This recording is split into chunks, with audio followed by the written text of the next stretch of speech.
I came home one afternoon and found the door locked. Climbing the fence, I saw the basement flooded with an overflowing washing machine. I pulled the plug and went upstairs. In the dark bedroom, Agnes lay with glazed eyes, staring at the ceiling. Her face seemed to have collapsed upon itself. "Grandma?" She didn't speak. Occasionally her jaws worked, but no sound came. The dark room was quiet, except for the ticking of a clock. There was a mystery suddenly working, an intensity that would change the family forever. At a favorite spot in the park, Grandfather played cards with retired friends. I called her name, but she didn't respond. Exhausted, I still gripped her hand when Father came home from work. He called the ambulance. Paralyzed, Agnes rode to the hospital for a brain operation. The vigil began. Agnes appeared fragile in the hospital bed, and I tried to remember what her voice was like and what she had done after adopting me at 3. How did this go badly so quickly? Had I helped enough in her garden that mysteriously flourished despite cold San Francisco weather? Would Jesus heal her?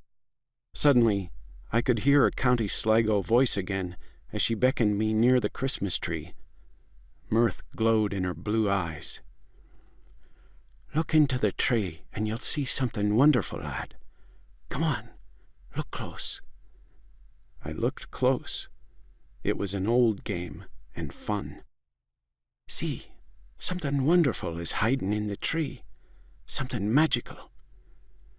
Her tiny mirrors turned in the branches, and I saw my face. "Didn't I tell you, lad? You'd see something beautiful?" At the hospital, Dr. Lestretto took my father to one side. "She's diabetic and needed insulin," he insisted. "Not an invasive operation." "A bit late now," Father said. One March morning, Grandfather broke into the bedroom, waking me and Father, demanding in a broken voice how we could sleep with Agnes dead. "Jesus," Father said, "how could we know?"